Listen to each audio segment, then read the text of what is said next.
mengerjakan PAT bahasa Mandarin, mari kita mendengarkan firman Tuhan. Sebelum mendengarkan firman Tuhan yang disampaikan oleh Miss Yani, mari kita menyanyikan lagu yang berjudul Dia Lahir Untuk Kami.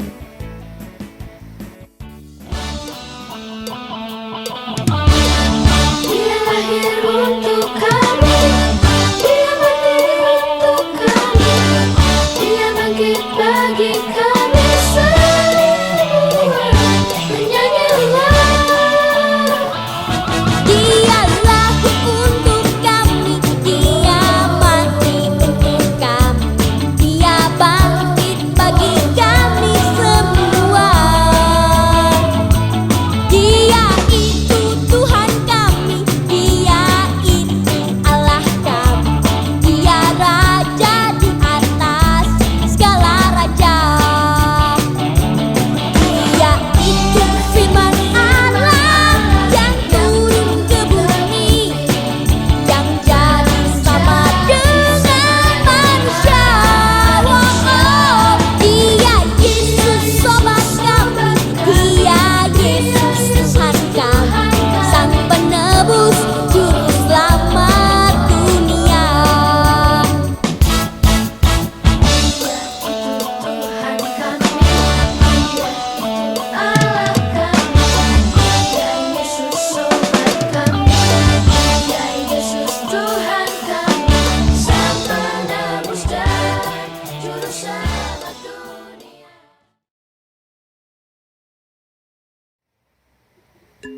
Sebelum itu, mari kita berdoa.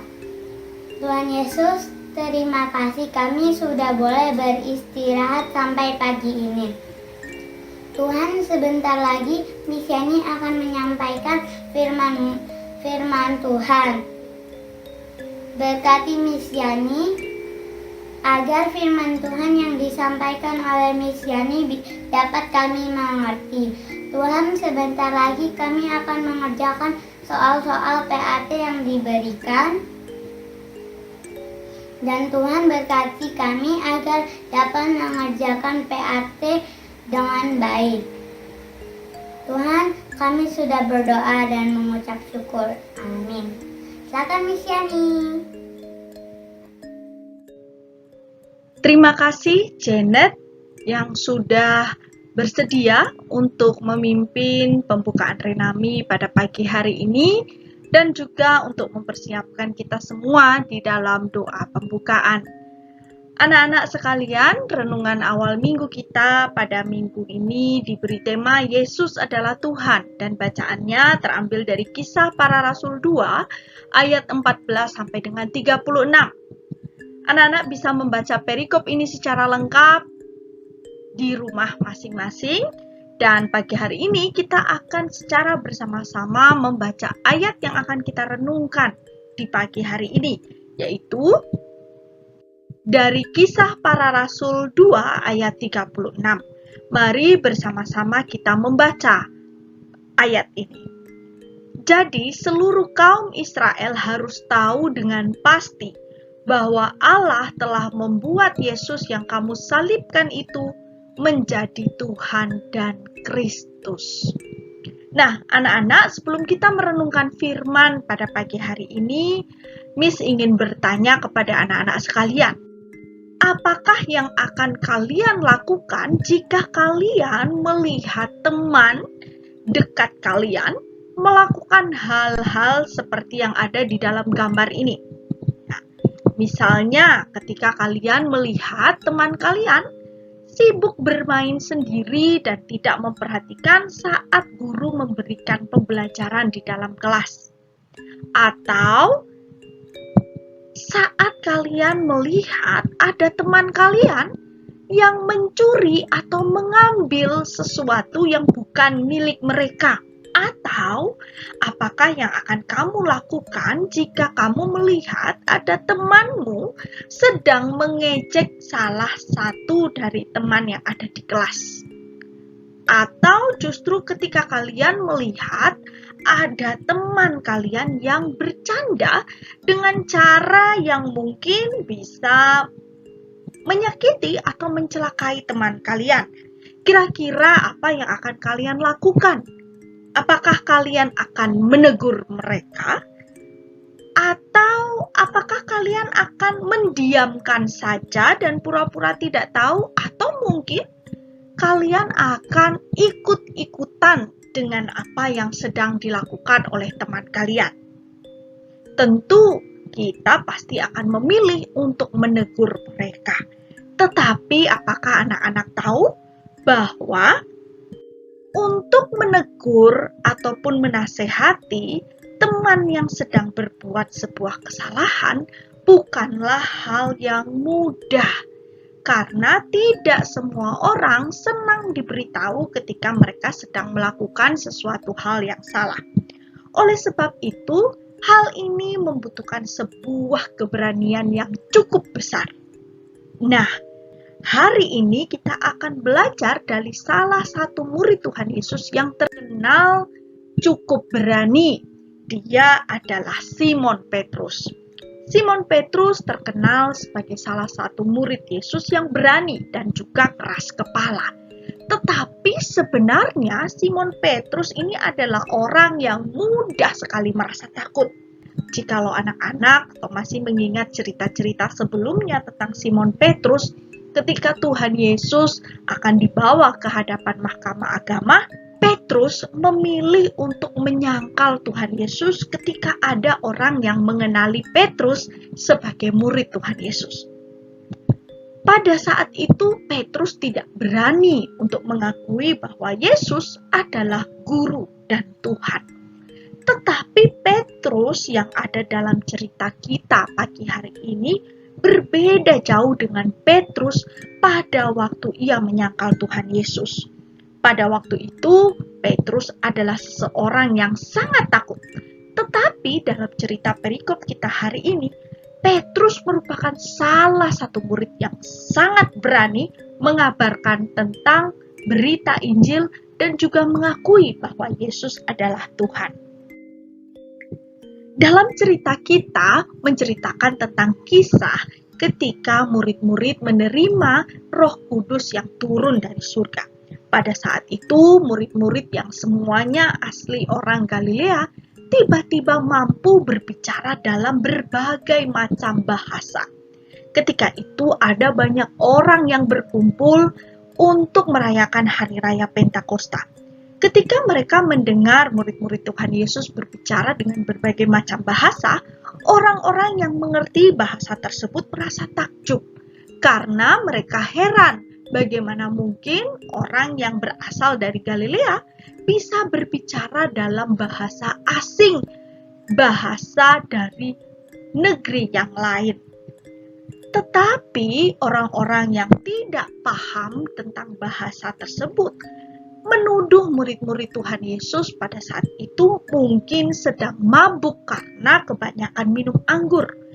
Tetapi ketika mendengar tuduhan tersebut, Petrus tiba-tiba dengan berani ia berdiri dan mengatakan bahwa kami tidak mabuk, tetapi kami sedang mengabarkan tentang pekerjaan Tuhan Yesus. Yesus yang kalian salibkan itu telah bangkit dan naik ke surga. Petrus dengan berani dan lantang menegur orang-orang pada saat itu yang menuduh mereka mabuk, dan juga dengan berani dan lantang mengakui bahwa Yesus adalah Tuhan dan Juru Selamat yang selama ini telah diberitakan oleh para nabi lewat catatan-catatan di kitab suci. Nah, kira-kira kenapa ya anak-anak? Petrus yang dulunya begitu penakut tiba-tiba bisa berubah menjadi begitu pemberani. Hal tersebut terjadi karena Petrus menerima Roh Kudus dan mau dituntun oleh Roh Kudus untuk menyatakan apa yang benar.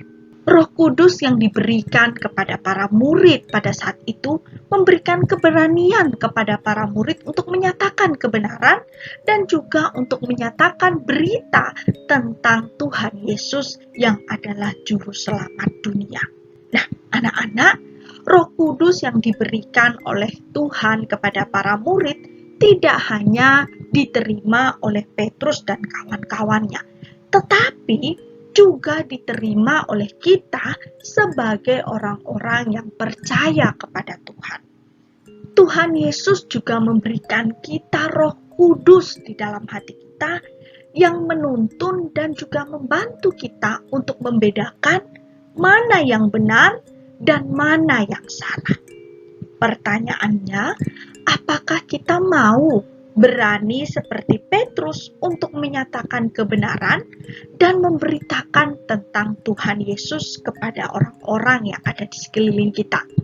Sebagai anak-anak Tuhan, maka sudah seharusnya kita pun berani untuk memberitakan tentang Tuhan Yesus kepada orang-orang yang ada di sekeliling kita. Seperti Petrus yang berani untuk menyatakan apa yang benar, maka kita pun seharusnya berani untuk menyatakan kebenaran dan juga untuk berkata-kata yang benar. Sebagai pengikut Tuhan, kita pun harus mengucapkan hal-hal yang baik dan benar dengan mulut kita. Apa yang terjadi jika kita memberitakan tentang Tuhan Yesus, tetapi mulut kita seringkali mengucapkan kata-kata kotor, atau mulut kita seringkali mengejek teman kita, atau mulut kita seringkali berbohong? Apakah orang akan percaya ketika kita bercerita tentang Tuhan Yesus? Tentu saja tidak. Nah, oleh karena itu, kita harus menjaga mulut dan perkataan kita agar apa yang keluar dari mulut kita hanya hal-hal yang baik dan hal-hal yang benar. Cara kedua untuk memberitakan Tuhan Yesus di dalam kehidupan kita kepada orang-orang di sekeliling kita adalah lewat perbuatan kita yang benar. Ketika kita melihat ada orang lain yang berbuat hal tidak baik, mengejek teman, tidak memperhatikan pembelajaran, menyontek, ataupun mungkin mengejek teman yang lain, mari kita jangan ikut-ikutan dengan perilaku tersebut, tetapi kita justru melakukan hal yang benar. Kita mau hidup jujur, kita mau berteman dengan siapa saja, kita mau sungguh-sungguh memperhatikan pembelajaran yang diberikan oleh Bapak Ibu guru kita mau taat dan hormat kepada orang tua kita. Dengan demikian, ketika kita berkata bahwa kita adalah murid Tuhan, orang akan mempercayai kita. Anak-anak, mari seperti Petrus yang berani dengan lantang mengakui bahwa Yesus adalah Tuhan, kita pun mari dengan berani memberitakan apa yang benar dan juga mempraktekkan apa yang benar lewat kehidupan kita. Mari kita mulai dari hari ini. Ketika kita mengerjakan PAT, kita kerjakan dengan jujur, kita kerjakan dengan sungguh-sungguh. Amin. Mari anak-anak, kita akhiri renungan awal minggu kita pada pagi hari ini dengan sama-sama berdoa, dan di akhir nanti kita akan berdoa doa Bapa kami secara bersama-sama. Mari kita berdoa. Tuhan Yesus, terima kasih atas firman yang hari ini boleh kami dengar. Kami diajak untuk berani menjadi murid Tuhan Yesus yang baik dan benar. Berani untuk menceritakan bahwa Yesus adalah Tuhan lewat perkataan yang baik, perkataan yang benar, dan juga lewat perilaku yang baik dan benar. Tuhan, kami ingin mulai lewat kehidupan sehari-hari kami, terutama ketika kami mengerjakan PAT. Kami ingin untuk mempraktekkan hidup jujur dan juga mempraktekkan kesungguhan di dalam kami mengerjakan setiap soal PAT yang ada. Karena kami percaya bahwa Tuhan akan menyertai kami setiap proses belajar yang sudah kami lewati bersama dengan Bapak Ibu guru kami saat ini akan diuji kembali, dan kami percaya bahwa apa yang telah kami pelajari dapat kami pahami dengan baik. Tuhan, kiranya Engkau berkati agar PAT hari ini dan juga esok hari dapat berjalan dengan lancar. Tuhan, kami juga berdoa untuk Bapak Ibu guru kami yang telah mengajari kami semua. Kiranya Tuhan memberkati mereka agar mereka dapat mengajari kami untuk menjadi anak-anak yang tidak hanya pintar, tetapi juga takut akan Tuhan. Tuhan, kami menyerahkan kehidupan kami dan juga PAT pada hari ini ke dalam tangan pengasihan Tuhan. Dan kami menaikkan semuanya di dalam doa yang telah Tuhan ajarkan kepada kami, yaitu doa Bapa kami. Bapa kami yang ada di surga, dikuduskanlah namamu, datanglah kerajaanmu, jadilah kehendak-Mu di bumi seperti di surga. Berikanlah kami pada hari ini makanan kami yang secukupnya, dan ampunilah kami akan kesalahan kami, seperti kami juga mengampuni orang yang bersalah kepada kami. Dan janganlah membawa kami ke dalam pencobaan, tetapi lepaskanlah kami daripada yang jahat, karena Engkaulah yang punya kerajaan dan kuasa dan kemuliaan sampai selama-lamanya. Amin. Anak-anak, renungan awal minggu kita telah selesai. Selamat mengikuti PAT. Tuhan Yesus memberkati.